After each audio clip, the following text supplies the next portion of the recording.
The avoidant is sitting alone in the silence they claimed they needed, and it's suffocating them. They're replaying every interaction they had with you, but this time they're seeing it differently.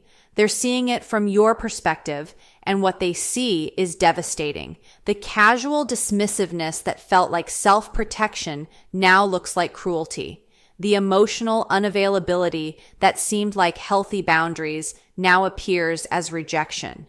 The hot and cold pattern that helped them manage their fear now reveals itself as torture they inflicted on someone who only wanted consistency. They're finally understanding what it felt like to be on the receiving end of their behavior. And the realization is hitting them with a force that's dismantling everything they told themselves about who they are and how they treat people. For months, maybe years, the avoidant operated from a specific narrative about the relationship. They told themselves they were just being honest about their limitations. They convinced themselves they never promised anything they didn't deliver. They believed they were clear about needing space and that you chose to stay despite knowing what they could offer. This narrative allowed them to behave in ways that hurt you without having to feel guilt or responsibility. They weren't the bad guy in their own story. They were just someone protecting themselves, maintaining boundaries, being realistic about what they wanted. You were the one who expected too much, who wanted what they couldn't give, who didn't respect their need for independence. But something has shifted. Maybe you finally left, and the permanence of your absence is forcing them to confront what they lost. Maybe enough time has passed that their defensive narratives are crumbling under the weight of reality. Maybe they've seen you with someone else and watched you receive the treatment they never gave you. Maybe they've simply had enough distance to see clearly what they couldn't see when they were in the midst of protecting themselves. Whatever triggered it, the avoidant is now experiencing something they've avoided their entire relational life: genuine remorse for how they treated someone who cared about them. The replay of their cruelty. The avoidant's mind has become a torture chamber of memories that won't stop playing. Every moment they were cold when you wanted warmth. Every time they dismissed your feelings as too much or too intense. Every occasion they made you feel stupid for wanting basic relationship things like consistency or communication. Every instance they pulled away right after you'd been vulnerable, punishing you for the very openness they claimed to want. All of it is replaying in vivid detail. But now the avoidant is experiencing these memories with new awareness of what they actually meant to you. They remember the time you asked where the relationship was going, and they responded with irritation, making you feel foolish for wanting clarity. They see now that you weren't being demanding. You were being reasonable. You were asking for what anyone would ask for after months of seeing someone. But they made you feel like you were being needy, like you were pressuring them, like you were the problem for wanting what humans naturally want in connection. They see the hurt in your face in that memory, hurt they dismissed at the time as manipulation or emotional excess. Now they recognize it as legitimate pain they caused. They remember all the times you reached for them emotionally and they pulled away. The nights you tried to have meaningful conversation and they deflected with jokes or changed the subject. The moments you were going through something difficult and they offered logic instead of comfort, solutions instead of presence. They thought they were helping. They thought their rational approach was useful. They didn't understand that you didn't need fixing. You needed to be held emotionally. And they refused to hold you because holding meant staying in emotional intensity they couldn't tolerate. The avoidant replays the pattern of their inconsistency and sees it now as the crazy-making behavior it was. They were warm and available 1 week, making you feel close and connected. Then they disappeared the next week without explanation, leaving you confused and anxious. Then they came back acting like nothing happened, annoyed if you expressed hurt about their absence. They put you through this cycle repeatedly, and each time they told themselves it was your fault for not understanding their need for space. Now they see it was their responsibility to communicate, to be consistent, to either commit or let you go instead of keeping you in this torturous limbo. They remember specific, cruel things they said, things they justified at the time as honesty or as necessary to maintain their boundaries. They told you they weren't sure how they felt about you when they were actually falling for you and terrified of it. They said you were too emotional when you were being normally human. They accused you of being clingy when you were asking for reasonable time and attention. They questioned whether you were right for them when the real question was whether they were capable of being right for anyone. Every cutting remark, every dismissive comment, every moment they made you feel small, it's all coming back with the belated recognition that words cause wounds that don't heal easily. The recognition of your patience is hitting the avoidant particularly hard. You tolerated behavior that you shouldn't have tolerated. You made excuses for them when you should have held them accountable. You gave them chance after chance to do better, to show up consistently, to treat you with the care you deserved. And they took that patience for granted. They interpreted your willingness to stay as evidence that their behavior was acceptable rather than as evidence of your remarkable capacity to love someone through their dysfunction. The avoidant is seeing now how many times you tried to communicate your needs clearly and kindly. You didn't start out angry or demanding. You started out vulnerable, explaining what would help you feel secure, asking for things that were completely reasonable. And they responded to your vulnerability with defensiveness. They made you feel like you were asking for too much when you were actually asking for the bare minimum. They positioned themselves as the victim of your needs when they were actually just being asked to participate in basic relationship reciprocity. They're recognizing all the ways you accommodated their fear. You gave them space when they needed it, even when it hurt you. You didn't pressure them for labels or definitions when you wanted those things. You accepted their limitations and worked within them, hoping that patience would eventually help them feel safe enough to open up. You did emotional labor they never acknowledged, managing your own anxiety so they wouldn't feel pressured, suppressing your own needs so they wouldn't feel overwhelmed. You bent yourself into uncomfortable shapes to make room for their avoidance, and they never thanked you. They never even noticed. The avoidant remembers all the times you stayed when you could have left, when they were cold and distant, when they disappeared without explanation, when they hurt you through their inconsistency. You had every reason to walk away, every justification to decide they weren't worth the pain. But you stayed. You stayed because you saw something in them worth fighting for, because you believed in their potential, because you loved them despite their fear. And they repaid that loyalty with more of the same treatment, never improving, never growing, never becoming worthy of the grace you extended. They're also seeing how you tried to understand them. You read about avoidant attachment. You tried to learn what they needed. You asked questions to understand their perspective. You didn't just dismiss them as broken or damaged. You tried to work with their psychology to create safety for them, to help them feel comfortable enough to let you in. You put in effort to understand them that they never reciprocated. They never tried to understand your attachment style, your needs, your fears. They expected you to do all the work of bridging the gap between you while they remained protected behind their walls. The shame of their selfishness is crushing the avoidant under its weight. They made everything about their needs, their fears, their comfort. The relationship existed entirely on their terms. They decided when you were close and when you were distant. They determined what pace felt safe and expected you to accept it. They controlled every aspect of the dynamic to protect themselves, never considering what it cost you to live in constant uncertainty and emotional scarcity. They see now that they treated you like an option while you treated them like a priority. You made time for them consistently. You showed up when you said you would. You were reliable and present in ways they never reciprocated. Meanwhile, they fit you in when it was convenient, canceled when something better came along, disappeared when intimacy felt too intense. They kept you perpetually unsure of where you stood while enjoying the security of knowing exactly how you felt about them. The asymmetry was profound, and they maintained it deliberately to preserve their own sense of control. The avoidant is recognizing that they took without giving. They took your emotional support when they needed it, but weren't available when you needed them. They took your understanding of their limitations without trying to stretch beyond those limitations. They took your patience without working to become someone worthy of that patience. They extracted everything valuable you offered while giving back the bare minimum. And they convinced themselves this was fair because they'd been honest about their emotional unavailability.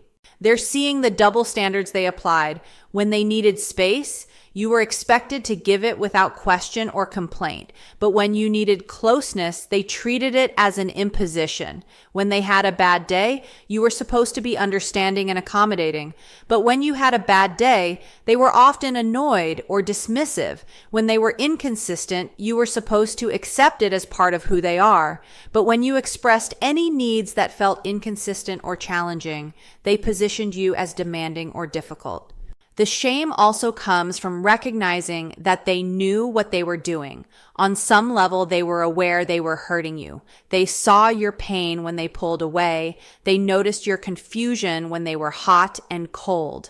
They recognized your hurt when they were dismissive, but they minimized it, telling themselves you were overreacting or being too sensitive. They prioritized protecting themselves over preventing your pain. And that choice, repeated over and over, reveals a selfishness they can no longer deny or justify. The avoidant is also confronting the ways they blamed you for their own behavior. When they withdrew, they told themselves it was because you were too clingy. When they were cold, they decided it was because you were too emotional. When they couldn't commit, they convinced themselves it was because you weren't quite right for them. They externalized all responsibility, making you the problem when the problem was their own fear and their unwillingness to face it. This blame shifting protected their ego but destroyed your self-esteem, and recognizing that now fills them with shame they can barely tolerate. One of the cruelest realizations hitting the avoidant is understanding that they had you on a pedestal in their mind while treating you terribly in reality.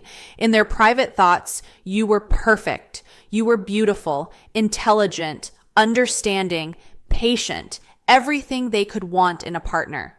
They thought about you constantly. They compared everyone else to you and found them lacking. You occupied their mind in ways they never let you occupy their life. They idealized you internally while rejecting you externally, creating a devastating split between how they felt and how they behaved. The avoidant is seeing now that they loved you, maybe deeply, but they loved you primarily in fantasy. In their imagination, you could be together without any of the vulnerability that real togetherness requires. In their mind, they could have closeness without risk, intimacy without fear, love without the possibility of loss. Fantasy. You was safe because fantasy you couldn't actually hurt them, but real you, the person standing in front of them wanting actual relationship, triggered every defense mechanism they had. So they kept you at a distance in reality while cherishing you in imagination, never understanding how cruel that split was. They're recognizing that their idealization of you was actually a form of objectification. They didn't see you as a full person with needs and feelings that deserved consideration. They saw you as a source of good feelings when they wanted those feelings, and as a threat to their autonomy when intimacy felt too intense. They used you to meet their needs for connection while refusing to meet your needs for consistency and commitment. They wanted you to be available when they needed you, but understanding when they needed to disappear. That's not love, that's using someone.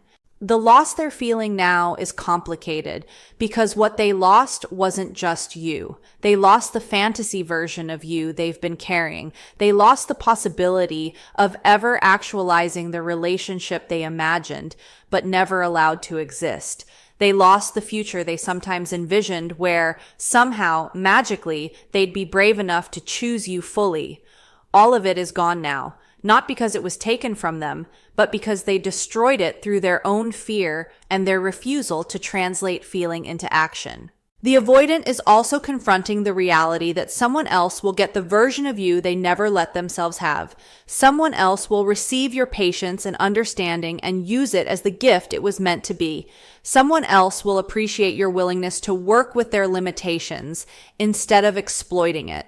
Someone else will meet you halfway, will show up consistently, will earn the love you tried to give the avoidant, and that person will get to experience the full beauty of partnership with you, while the avoidant is left with memories of how they wasted the chance they had.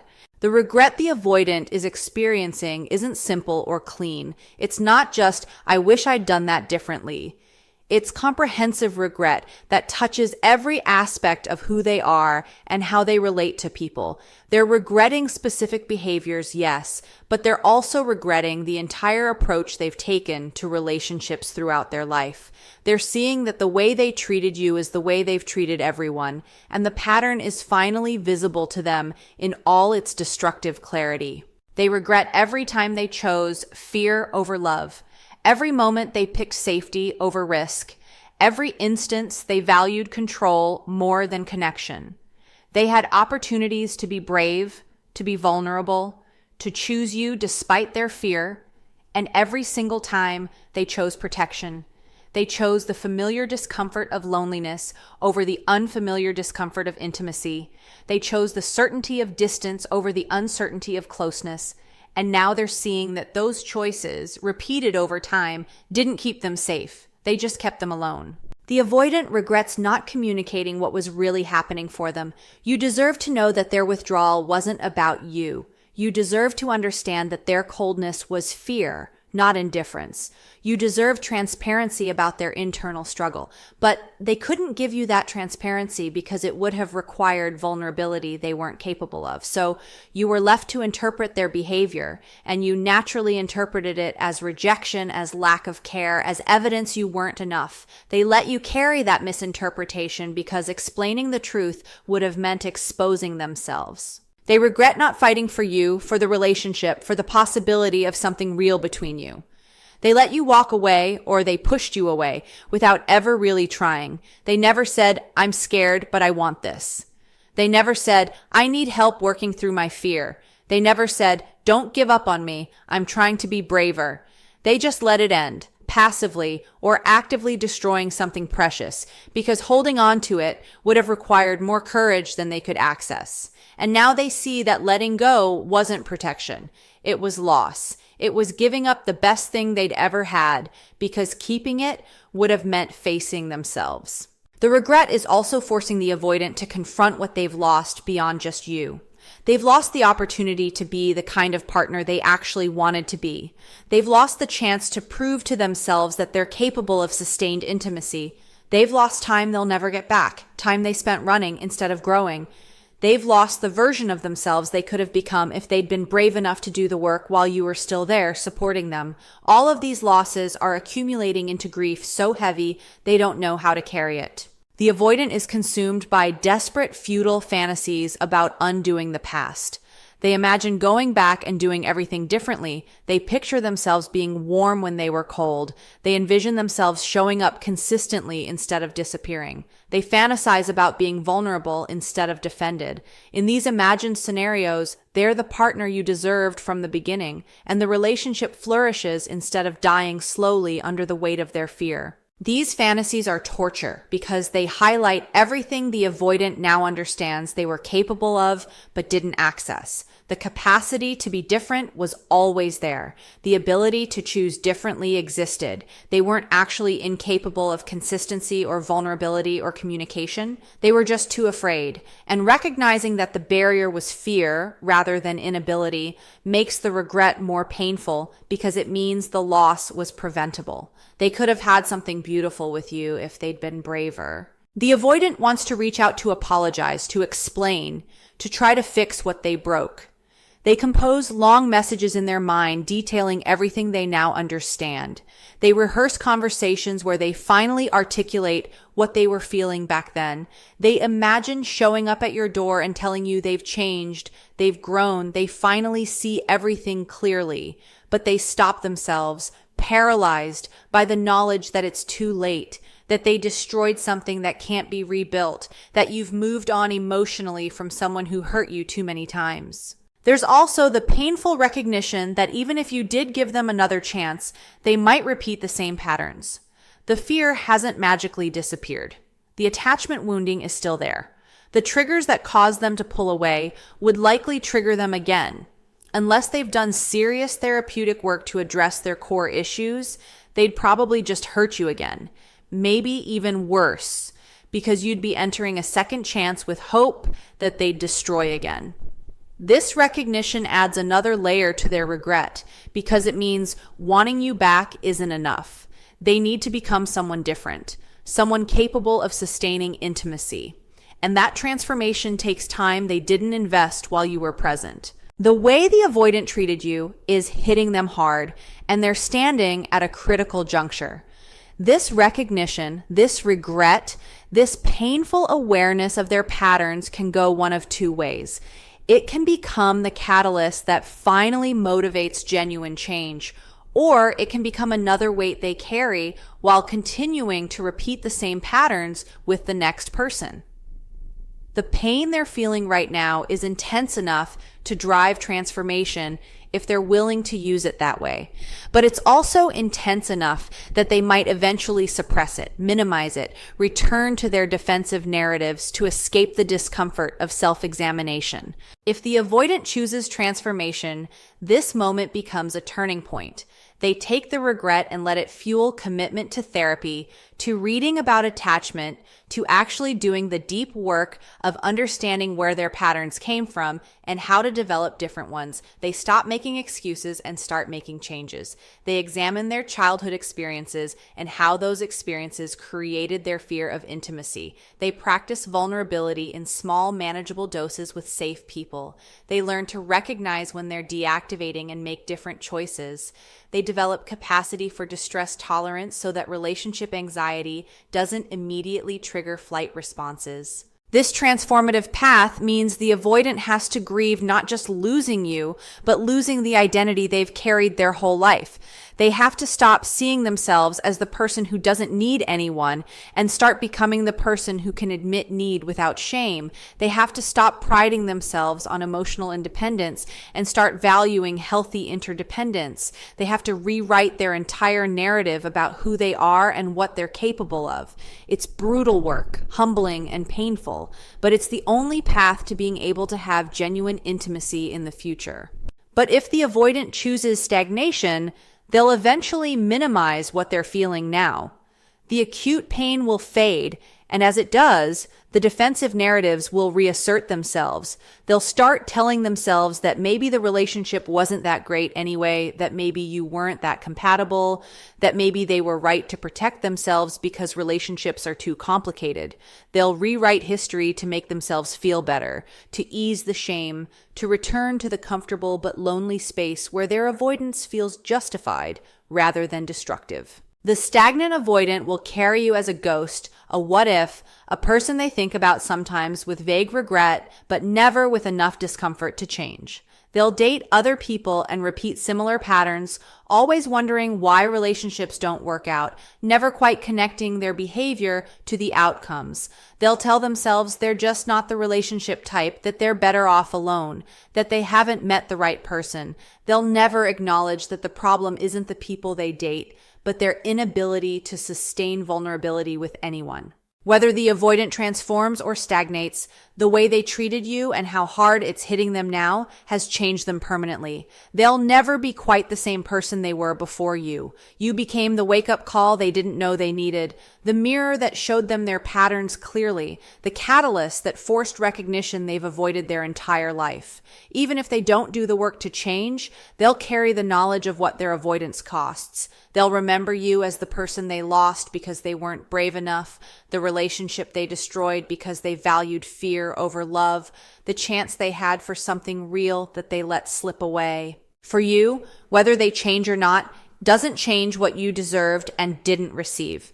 Their regret, however genuine, doesn't erase the pain they caused. Their recognition of how they treated you doesn't undo the damage to your self-esteem or the months or years you spent confused and hurting. Their transformation, if it happens, will benefit their future partners, but doesn't retroactively heal the wounds they inflicted on you. And their stagnation, if that's what they choose, is simply confirmation that walking away was the right decision for your well-being. The way they treated you is hitting them hard now, and they're drowning in regret. But regret alone changes nothing. Only sustained action toward genuine transformation matters. Only willingness to face the fear that drove their hurtful behavior creates possibility for different outcomes. Only commitment to becoming someone capable of the vulnerability that intimacy requires makes their remorse meaningful. Without those things, they're just another avoidant feeling temporarily bad about their patterns before returning to repeat them, carrying you as a painful memory, but not as the teacher you could have been if they'd been brave enough to learn the lessons while you were still there offering. The way the avoidant treated you is hitting them hard, and they're standing at a critical juncture. This recognition, this regret, this painful awareness of their patterns can go one of two ways. It can become the catalyst that finally motivates genuine change, or it can become another weight they carry while continuing to repeat the same patterns with the next person. The pain they're feeling right now is intense enough to drive transformation if they're willing to use it that way. But it's also intense enough that they might eventually suppress it, minimize it, return to their defensive narratives to escape the discomfort of self-examination.